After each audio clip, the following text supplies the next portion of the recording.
पूरा मासा मासा धरी आपण माने गोटे एयर टाइट कंटेनर रे स्टोर करके इजीली रखी परिबे।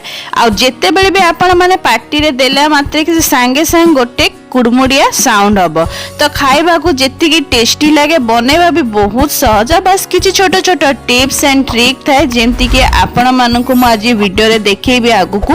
तो आपण माने जदि से प्रोसेस को फॉलो करिवे ना वर्षा दिन रे ए निमकी बिल्कुल भी सॉफ्ट पड़िबनी, एकदम क्रिस्पी रहइबो लॉन्ग टाइम पर्यंत। जदि छोट पिला माने निमकी खाया को पसंद करथिबे से मानकु भी आपण माने देई पारंती टिफिन बॉक्स पई के एटा परफेक्ट रेसिपी रहइबो। आ बहुत जण ताको चा संगे खाया को भल पाती तो क्यों माने भल पाती निहाती कमेंट माध्यम रे मते जणेबे। तो आज मैं आपण मानक पई नहीं आसी बहुत ही क्रिस्पी टेस्टी इजी आ मार्केट हर एकदम टेस्टी बनी की तैयारी हबो छोटा निमकी। तो आज वीडियो को आपण मानक मो अनुरोध करबी मोड़ू शेष जाए पूरा देखंतु। वीडियो भल लागले लाइक शेयर कमेंट करंतु। चैनल ए नुआ थली चैनल को सब्सक्राइब कला परे बेल बटन को प्रेस करंतु। फेसबुक इंस्टाग्राम पेज देखले पेज को फॉलो करंतु। ता आगरो आज नुआ वीडियो रे मो अमिता आपण मानक स्वागत जणाउची।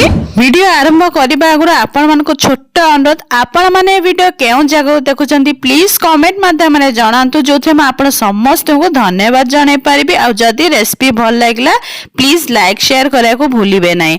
तो निमकी बनेया पई एठी देखंतु मो 2 कप मैदा नेछि। आपण मानक पाखे जदी कप नथिबा जे कोनसी भी गिना ग्लास को आपण माने प्रथमे सेट करि परिबे।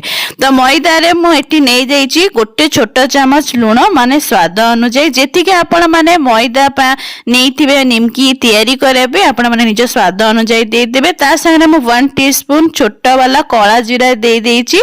आ एठी देखंतु हाफ टीस्पून मो बेकिंग सोडा देछि। एटा टोटली ऑप्शनल अछि किंतु देले कोन हबो ना निमकी हमर फुली की भी रहबो टिके क्रिस्पी भी बनिबो आ एकदम मार्केट स्टाइल बनी की तैयारी हबो। तो सेटा ऑप्शनल अछि आपण माने देले देई परिबे किंतु तेबे भी जो भी प्रोसेस में आज शेयर करछि सेमती भी निमकी आपण माने तैयारी करिवे घरे सेटा टोटली क्रिस्पी बनी की रहबो मासा मासा पर्यंत।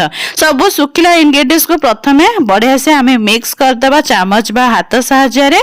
तापर एठी 4 रु बड़ चामच में एठी रिफाइन तेल दे देछि। सब जिंस को प्रथमे हमें बढ़िया से तेल संगे ना मिक्स कर देबा जेमती हमें सिंगाड़ा पाइका डो को प्रिपेयर करथाउ हाथ रे घसी थाउ तो सेमती तेल को भी हमें मैदा संगे बढ़िया से मिक्स करबा एमती रब करबा हाथ रे जेमती मो आपण मन को संगे वीडियो रे शेयर करछि। तो 2 मिनिट परे घसला परे म आपण मन को मुठा करके देखौछि देखंतु बढ़िया एकदम खास्ता हेछि। तो खास्ता पाइका एठी मो रिफाइन तेल व्यवहार करछि। तापरे बढ़िया से हमें ताको मिक्स कला परे जेमती लड्डू बा गोटे मुठा बांधी आसबो तबे आपण माने भाबिबे कि हमर मैदा रे खास्ता बिल्कुल परफेक्ट हेछि।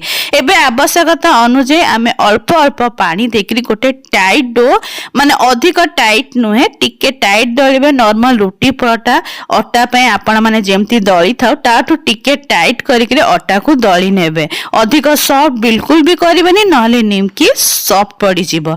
कवर करके रखी देबा एटलीस्ट हाफ एन आवर आधा घंटा पैका। आधा घंटा पर आपण मन को कवर खोली के देखे दोछि देखन मैदा कम से कम आधा घंटा आपण माने रेस्ट छाड़ देबा ना एकदम बढ़िया से सेट हे जिवो आ टिके सॉफ्ट पड़ी जिवो। सेति पई म आपण मन को कहिथि आपण माने टिके टाइट करके दळीबे। तो पुणी आउ थरे गोटे मिनिट पंद आउ थरे हमें ताको बढ़िया से मिक्स करके माने दळी दबा। दळीला पळे रुटी पटा पई आपण माने जेमती गोळा नेई थाउ ना ता ठर भी टिके बड़ साइज रो गोळा नेबे।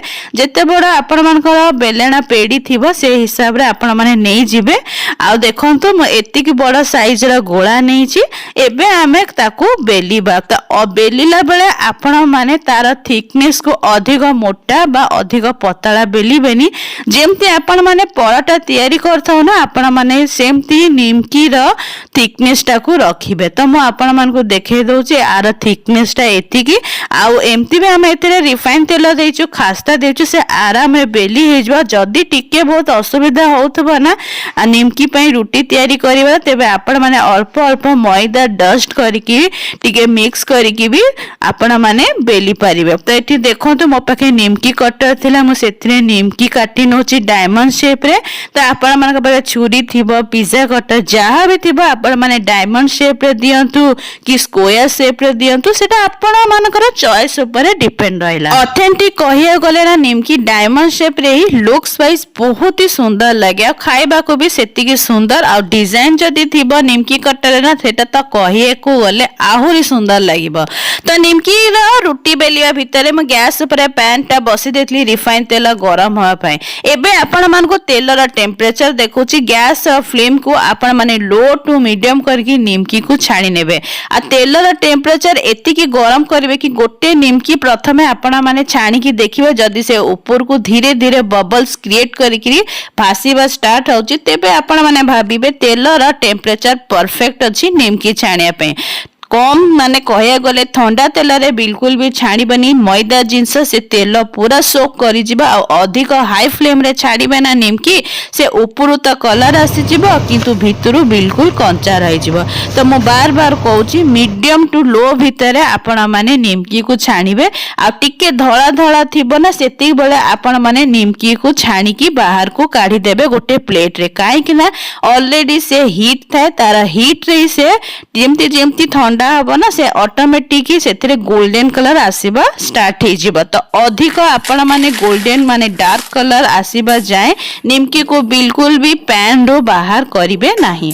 तो एमती छोटे छोटे टिप्स को फॉलो करंतु परफेक्ट मार्केट स्टाइल थर भी आहुरी अधिक टेस्टी निमकी घरे तैयारी करि। आ गोटे टिप्स आपण मान को शेयर करबी निमकी बेलिला बेला जदी बंका तेड़ा हे जाउथबो तो आपण माने बिल्कुल भी टेंशन नियंतुनी जैसे जेमती तेल रे पड़िबो ना सांगे सांग सेपरेट हे जिवो खोलिबा स्टार्ट हे जिवो आ फुलिबा भी स्टार्ट हबो। तो एमती छोटे छोटे टिप्स को फॉलो करंतु मार्केट थार भी आहुरी अधिक क्रिस्पी टेस्टी और हेल्दी निमकी निज घरे तैयारी करंतु। घरे तैयारी करछु सेति पे आराम से आपण माने छोटो पिला मान को भी देई परिबे से माने भी खाई की बहुत खुशी हेबे। तबे आशा करिवे आज रे छोटो रेसिपी जदी भल लागितबा वीडियो गोटे लाइक निश्चित करंतु शेयर करंतु कमेंट करके जणांतु चैनल ए नुआतले सब्सक्राइब करंतु। आज पे विदाय नौछु नेक्स्ट वीडियो पुणी देखा रही नमस्कार।